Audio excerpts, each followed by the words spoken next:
Mana kia eh.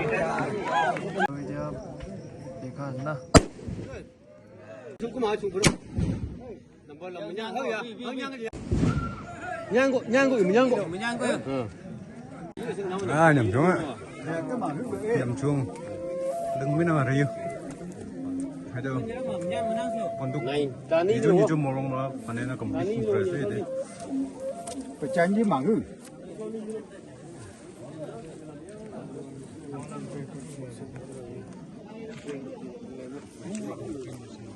Mahal banget itu.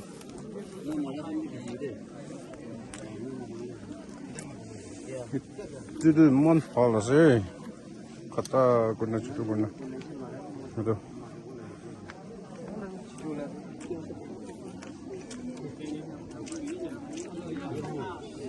Pecan nih. Nah, pecan làm cái năng không biết đúng không? Pecan làm cái nhâm cho em. Thế này sao?